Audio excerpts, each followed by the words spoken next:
The grey man does whatever a grey man can. Can he make a comic feed? Yes, he can. He just did. Watch now, a video from Grey Man. A video from Grey Man. Grey Maniacs gather, where we're going through box A some more. Let's see what we have in store. Yeah, that rhymed. Perhaps I could become a rhyming demon. No, because the only word I can think of to rhyme with demon isn't appropriate for this channel. So let's not go there. Let's just not do rhyming. Let's just show you my very, very small amount of Starman that I have in my collection. So this is not I've got a bigger selection of Starman from the 80s Starman, who's a different Starman. But this is the other Starman. This is the son of the original Starman from the Golden Age. Ted Knight, is it? And what's this guy's name? Something else Knight. Can't remember what his first name is though. I think Ted Knight was the original Starman. So yeah, I haven't got a great run of this. I've got 0, I've got 3, I've got number 36. And that's the original Starman from the 80s, I think Will Payton. And then we have Ted Knight. And then we've got Batman for some reason on that cover. Interesting. Then we have, I've just found my last comic I need for my Faces, Cover Slingers Faces show, which we've written probably about a week ago now, by the time this video comes out. So Starman, I'm going to use that for my Faces show. So let's put that to the side. Number 37, and then we have number 42. Well, it features the demons, of course. I picked that one up. Who wouldn't pick up one that's got the demon in it? I think I've got all of these in trades though. I'm pretty sure I've got most of the Starman trades. So I think I have most of the Starman story. The annoying thing with those trades, I went to reread them again a little while back. I've dug them all out and they're not numbered. They're not numbered, so you can't, like, it's hard to work out which order to read them in. And I ended up giving up and not bothering reading them again. Don't ask me why. Anyway, one of the supporting characters in that Starman run is the Shade, who's actually a Golden Age villain and Silver Age villain for Flash. I can't remember. I think he must have been originally a villain for Starman, I suppose, because he's in Starman. And so, but anyway, he has his own story told in, and it turns out he's a heck of a lot more powerful. The idea is he's a heck of a lot more powerful than he pretends to be. In fact, he lets people beat him because literally he just enjoys a bit of fun, sort of thing. He's like he's really powerful. But yeah, he allows himself to get beaten, is what he says, because he's bored. He's lived for ages. He's immortal, and he doesn't really want to just wipe people out. I mean, he could probably kill Starman or whatever if he wanted to, but he doesn't really want to because he thinks they're good for the world. But he just likes to be villainous, but not like really, really villainous. I don't know. It's more through boredom. From what it was trying to say in this run of the story. I'm not sure if I'm painting that picture quite right, but anyway, this is like his origin, telling his origin. He's been sort of there's a family who hate him for some reason. One of them hates him, and it goes through their generation after generation. They're brought up to hate Starman, hate Shade. And to try and kill him, and he just basically all the way through it is killing off different members of this family who've come after him, kind of thing. Yeah. That's the running theme of the story anyway. I think at the end one of the people are like, why do we even hate you? I don't even know what we hate you for. We're just told we have to hate you, we have to try and kill you. And they end up saying, look, I don't want to get killed, I don't want you to kill me, which is what you've done to all the other people who've come after you. And he says, well, walk away then. I don't have any need to kill you, I don't feel the need to kill you. Let's just, your great-great-great-grandfather had a issue with me, and he's just dragged you guys into it. I've no reason to kill you. Go off and be happy, and don't pursue this vendetta against me any further. Anyway, Static number 1 that I kind of didn't know that I had until recently. I forgot that I had it. I think I must have been given that by somebody. Worlds Collide. Rift Between Worlds. This is when the Milestone universe and the DC universe kind of team up. This is an interesting one because the bag has got pictures on it. See the back, and inside it's just a picture of the city. I can't bother to get it out, but yeah, it's got Superman, Hardware, Superboy, Icon, Steel, Blood Syndicate, Worlds Collide, Superboy, and I think this is the reading order you're meant to do it in. I think that's what it's telling you there. I think I might have most of those. Icon number 1. I didn't know I had Icon number 1 either. But this is, yeah, another one of the Milestone guys. This is the Milestone Universe's version of Superman, I believe. I never really read, I didn't know, you can only read so many comics. I never actually collected many of those, to be honest. Right, why have I got these? Are these the ones that cross over for the Worlds Collide? Yeah, I think they are. Worlds Collide, this is Hardware, Deja Vu, Hardware 17. And then we have Icon, number 15. Superboy meets Gel. Is there a character called Gel? I don't think so, but I think that's like Icon's like sidekick. Blood Syndicate versus Superman. I gotta say, I didn't really like the art that I saw on the Hardware books. It didn't really appeal to me too much. I don't know why. Just one of those I looked at it, I thought, I don't know. I'm not sure if I'm really digging it. Didn't sort of like, it seems too like muted somehow or grainy or something. I'm not too sure. It was the colouring that kind of made me think this is weird. Right, so Icon versus Superman, 2 absolute juggernauts of power facing off against each other. Right, and Static, Worlds Collide 14. This issue, a world dies. You see there's like numbers in the middle there. 14, is it in that one? Yeah, you can start making it out in the middle of the star, 14. So they've all got numbers like that. And I'm guessing I've got the other ones are in my... So this is number 2, number 4, number 6, number 11 and number 14. Guessing the probably other ones are in my Superman comics. So maybe I should have put these in the right order with the blinking, so I can, if I ever read it again, I can read them all in order. But the amount of comics I got and the amount of time, you know, I don't know if I'm ever going to read all my comics again. It's kind of a sobering thought. Yes, if you started now, you'd never be able to read all your comic books before you die. Oh, that's comforting. That's a very comforting thought. Eradicator, number 1. Yeah, thanks for that, Brain. Thanks for thinking that way. Eradicator number 2. He, of course, is one of the guys who, when Superman got killed, Eradicator was one of the replacements. Basically, he called Eradicator because the Eradicator was the name of the like medical, Kryptonian medical kind of device.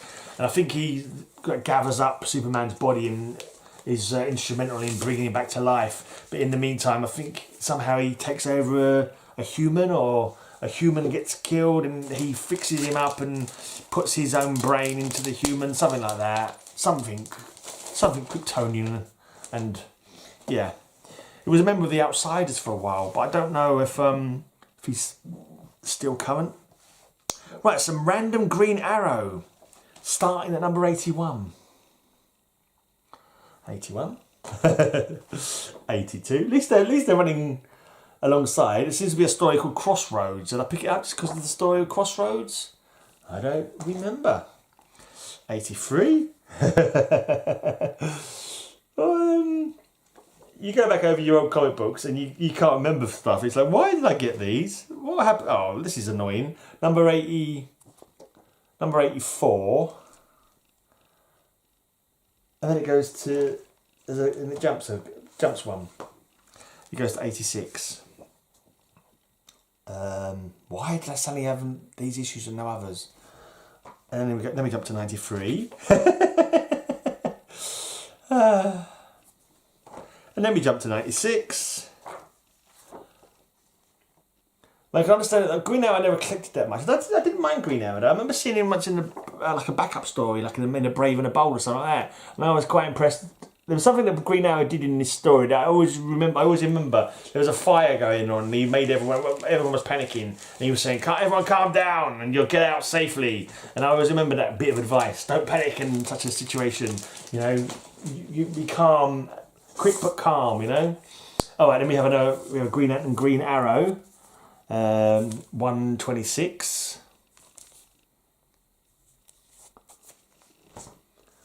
What else have we got here?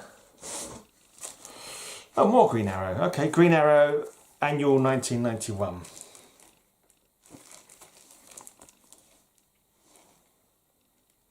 Interesting looking covers. Another annual number 3. Is that supposed to be the question? I think it's supposed to be the question he's teaming up with there. This is from 1990. So it's sort of like the question, but you can see more of his face than you normally would. Like he's not obscuring his features quite as well. Right, then we got another annual. Why is it in the wrong order? This should be before that one. So this is annual number 2. And that's the question again, isn't it? Not sure when the question and Green Arrow became a team up. Right, and then we've got another Green Arrow run. This is the one I think Kevin Smith did. It was quite a good run. So number 1, 2, 3. This is facing off against Black Manta there. 4.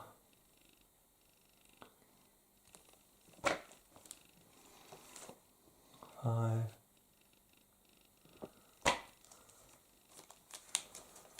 6. That demon. I forgot the demon was in this issue. And the Spectre. I think he died, and this is him coming back from dead, I think. 8. Meeting up with his son, I believe. Even though it's a young him.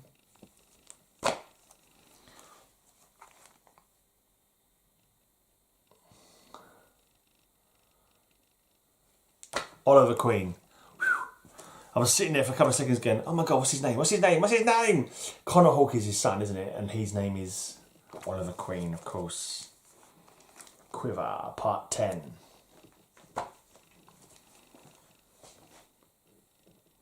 I'm not sure how long this run went on for.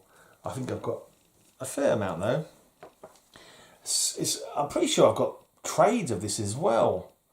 I don't know what happened. If I got the trades first and I thought I'd get this. Oh, this is his character Onomatopoeia, isn't it? Where he makes noises and he says the noise that he's making. So snap. He's broken an arrow, so he says snap when he does it. And then like he'll go slice when he slices someone's throat, that kind of thing. So yeah. Interesting stuff. How many? Oh, I'm not sure how long this one goes on for and how many I've got. I've got quite a few of it though.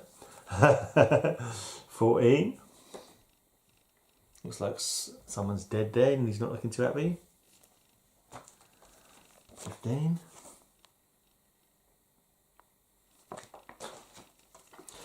Have you entered to win a no prize yet, by the way? My 2,000 subs no prize competition is going on. What have you done for my channel to deserve to win a no prize? Have you shouted me out in your video? Have you made a video telling people to sub me up? Have you left a comment down below? Leave a comment down below, basically, telling me why you deserve a no prize. You know? You must have done something to deserve a no prize, even if you just leave a comment. But you have to have a reason. Why do you deserve a no prize? What have you done? Correct me on something that I've got wrong. Or give me a snippet of information I may not have previously known about some of these comic books. Yeah. Hit me up with why you deserve to win a no prize. And one lucky person, maybe more, I'm not too sure yet, because it's no prize. So it's kind of like I can give out as many no prizes as I like. Basically, it's the worst competition in the whole of Facebook ever. But I thought of it first, so no. You can win slabs with other people. You know, they'll give you slabs. They'll give you like $50 or whatever. I have a no prize. I'm the only person to have no prizes as prizes. So you don't get better than that, let's face it. What would you do with your no prize if you won it? Maybe you could leave a message about that. What would you do with your no prize if you was to win it? Would you put it on the shelf? Would you frame it? Would you paint it black and use it as a doorstop? What would you do if you was to win a no prize from me? Yeah, so this Total Justice, I think this was a toy line. I think it was a toy line or a cartoon line, I'm not too sure. Total Justice, a 3-parter. And then we have Law, Living, assault weapons. This is basically characters from Charlton Comics. I should actually put this in with my Blue Beetle one, actually. I should move this to my Blue Beetle box because it's all Charlton characters. And there's my boy Ted called, the Blue Beetle. And you've got a bit of Nightshade there in the corner, which goes over to the next cover. There we go, Nightshade. I believe that's Nightshade anyway.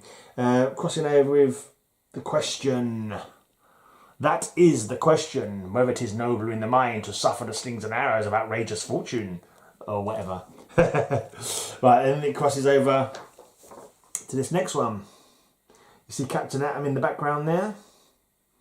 You got Judo Master, I believe, this fella. And also, I think that's the Peacemaker. That's Peacemaker, but looking very different. He's got the Peacemaker emblem on his chest. Maybe they thought to give him a more pizzazzy kind of costume, because his old costume's a bit naff. But to be honest, that one isn't much better.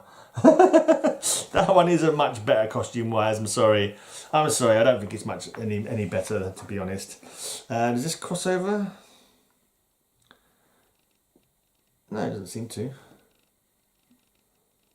doesn't cross over, does it? That doesn't connect. No connection there. It's annoying. But I mean, it's like the connection starts again kind of thing. So you've got number 4. Yeah, I think that's what it is. I think it's 2 loads of connecting covers. So 2 lots of free connecting covers. So this one's got Blue Beetle as the connecting, and you got Captain Atom. That's Nightshade, but she's got a different costume as well. She didn't used to look like that. She looks more like Silver Banshee in this, but I'm pretty sure she's meant to be Nightshade. Much changed costume to what she originally starts with. She does look pretty cool though. She never got her own comic actually. I would have liked to have seen her own comic to flesh out her story a bit more. Judo Master, and yeah, there's the question in the background there, connecting those 2 covers. Captain Atom, looking like a mixture of old school costume and new costume there, and Peacemaker. I think Peacemaker might be getting a slightly bigger property, isn't he? Because he's in the new Suicide Squad movie. He's in the new Suicide Squad movie. He's being played by John Cena, who's quite popular with the kids because he's a wrestler, and you can't see him apparently. I hated John Cena as a wrestler. I don't, I just didn't like the character. I always hate the big player of every wrestling era. I always I can't stand him. I'm sure he's a nice enough bloke. I don't think he's a nice, I never sort of think of his character. I think he's a nice chap. I just didn't like that whole John Cena wrestling persona kind of thing. I always hate the big name of the company. Right, so that'll do actually. That's all I'm going to show you for now from that box. Yeah. What have you done to deserve a no prize? Let me know in the comments down below, because these no prizes, they're very sought after, and not everyone gets to have a no prize. But let me know what you've done to deserve a no prize. Also, do you think I should make my no prizes a weekly giveaway, a monthly giveaway, or just the one single no prize to go out to whoever I choose at the end of once I get 2,000 subs? Yeah, it's food for thought, isn't it? But you want that no prize. But anyway, till next time, have a great amazing day, and may all your news be good news.